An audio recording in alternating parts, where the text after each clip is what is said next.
Hello and welcome students, Gyanjyoti coaching সেন্টারের পক্ষ থেকে তোমাদের সকলকে আরও একবার স্বাগত।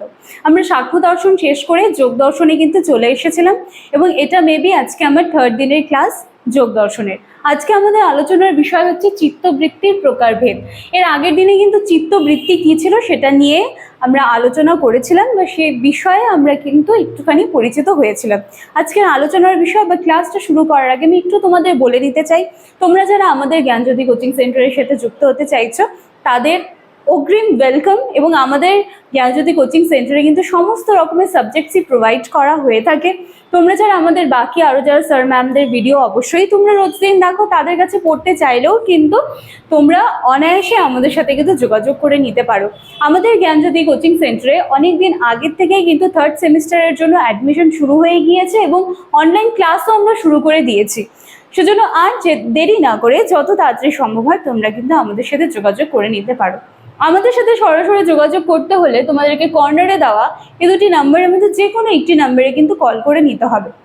এই নাম্বার দুটি হলো আমাদের জ্ঞানজ্যোতি কোচিং সেন্টারের অফিসিয়াল হেল্পলাইন নাম্বার। এই দুটি নাম্বারে যোগাযোগের মাধ্যমে তোমরা তোমাদের যা ফিস নিয়ে যা কনফিউশন আছে, কত ফিস রাখা হয়েছে, যা কিছু সমস্ত কনফিউশন রয়েছে বা কোয়ারিজ রয়েছে, সমস্তটা তোমরা এখানে ফুলফিল করে নিতে পারবে। এছাড়া তোমাদের যদি সাবজেক্ট রিলেটেড কোনো কনফিউশন থাকে বা কোনো কোয়ারি থাকে বা কিছু বুঝতে পারছো না, তো সমস্তটাই কিন্তু তোমরা এই দুটি নাম্বারের মধ্যে যে কোনো একটি নাম্বারে কল করে তার সলিউশন পেয়ে যেতে পারবে।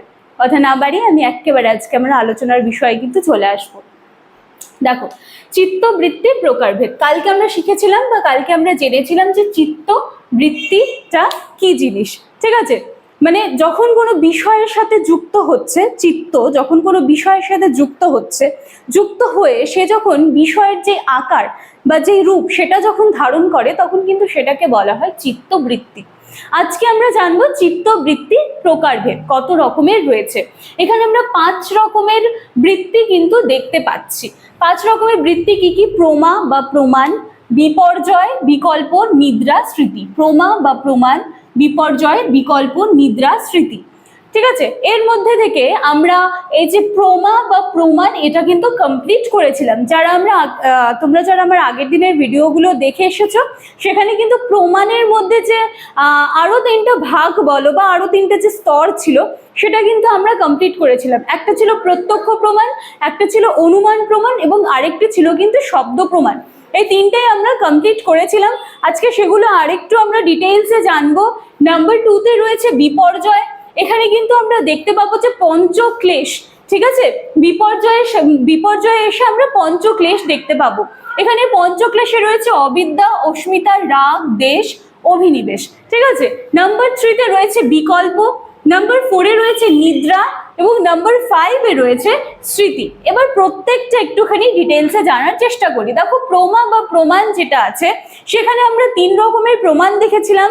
একটা প্রত্যক্ষ প্রমাণ যেটা ইন্দ্রিয়ের দ্বারা বাহ্য বস্তু বা বিষয়ের সাথে সংযোগ ঘটায়, আরেকটা ছিল অনুমান ছিল এবং আরেকটা ছিল হচ্ছে শব্দ প্রমাণ। ঠিক আছে, তো এই 3টির সাথে আমরা পরিচিত হয়েছিলাম এবং সেটাই কিন্তু এখানে প্রমা বা প্রমাণ হিসেবে বলার কিন্তু চেষ্টা করা হয়েছে। আচ্ছা, দৃষ্ট বস্তুর সাথে মানে দৃষ্ট বস্তু বা মানে কোনো একটা বিষয়ের জ্ঞান আছে, সেই জেনে থাকা জিনিসের উপরে ভিত্তি করে যখন আমরা অজ্ঞাত কোনো জিনিসকে জানি সেটাকে কিন্তু বলা হচ্ছে অনুমান। এবং শব্দ প্রমাণে আমরা দেখেছিলাম যে কোনো ঋষি মুনি বা কোনো মানে কি বলবো মহৎ ব্যক্তিদের মুখ থেকে বের হওয়া যে বাক্যগুলো যেগুলোর মধ্যে কোনো ভুল নেই, যথার্থতা রয়েছে, তো সেই ধরনের শব্দ মানে যেই ব্যাপারগুলো ছিল সেটাকে কিন্তু আমরা শব্দ প্রমাণের মধ্যে রেখেছিলাম। এবং এর সাথে সাথে কিন্তু প্রমা বা প্রমাণটা কিন্তু কমপ্লিট হয়ে যাচ্ছে।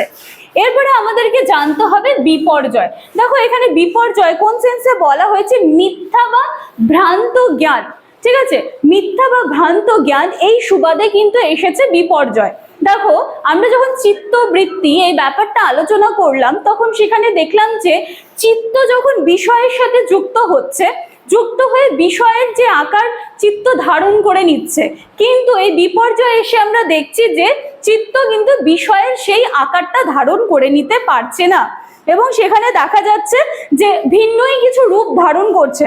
তো এই ক্ষেত্রে হচ্ছে ভ্রান্ত জ্ঞান বা বিপর্যয় কিন্তু বলা হচ্ছে এই সুবাদেই, যে চিত্ত যখন বিষয়ের আকারটাকে ধারণ করতে পারে না, ঠিক আছে, সেই ক্ষেত্রে এসেছে ভ্রান্ত জ্ঞান বা বিপর্যয়। এবং এই ক্ষেত্রে আমরা পঞ্চক্লেশের সাথে কিন্তু পরিচিত হব। পঞ্চক্লেশগুলো কি কি? অবিদ্যা, অস্মিতা, রাগ, দ্বেষ, অভিনিবেশ, ঠিক আছে, এই পঞ্চক্লেশের সাথে আমরা পরিচিত হব। এবং এই পঞ্চক্লেশ রূপ বিপর্যয় বা ভ্রান্ত যে জ্ঞান আছে তার কিন্তু দুঃখের মূল বলা হয়েছে, তাদের দুঃখের মূল বলা হয়েছে। এরপরে রয়েছে 3 নম্বরে বিকল্প।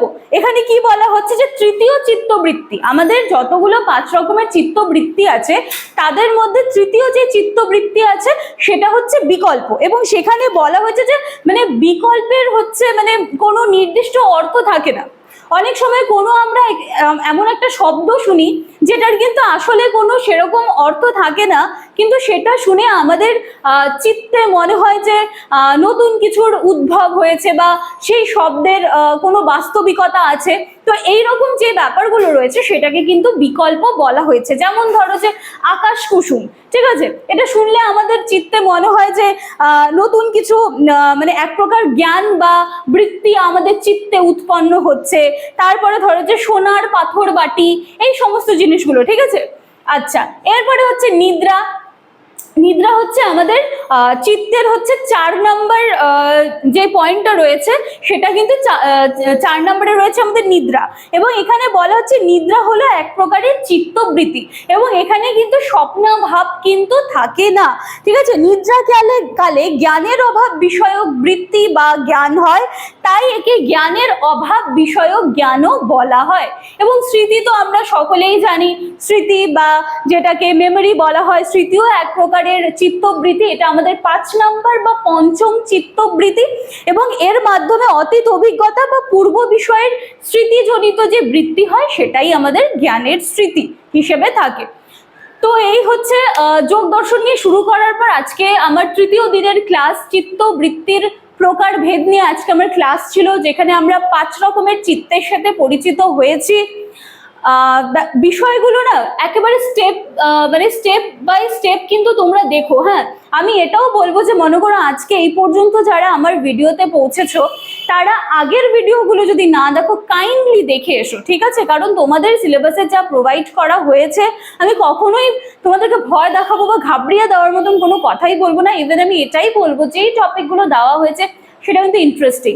কখন ইন্টারেস্টিং মনে হবে?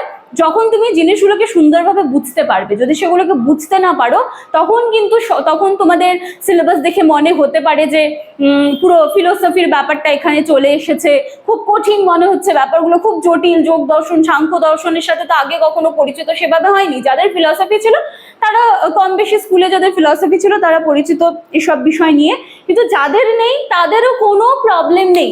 এছাড়া আমাদের তো পেইড ব্যাচ আছে, সেখানে যতটা সম্ভব হয় আমার স্টুডেন্টদের সাথে আমি কথা বলি, তাদের যে প্রবলেমগুলো রয়েছে সেগুলো শুনি এবং কোন কোন বিষয়ে কি কি প্রবলেম রয়েছে প্রত্যেকটা বিষয় কিন্তু আমি ধরে ধরে আলোচনা করে দেওয়ার চেষ্টা করি। সেজন্য ভয় পেয়ে ঘাবড়িয়ে লাভ নেই, যত তাড়াতাড়ি সম্ভব জ্ঞানজ্যোতি কোচিং সেন্টারের সাথে যুক্ত হয়ে যেতে হবে। এবং এখানে কিন্তু কর্নারে 2 নম্বরও তোমাদের প্রোভাইড করা হয়েছে। আজকের ক্লাস এটুকুই থাকছে, দেখা হচ্ছে একেবারে নেক্সট দিনের ক্লাসে। Thank you.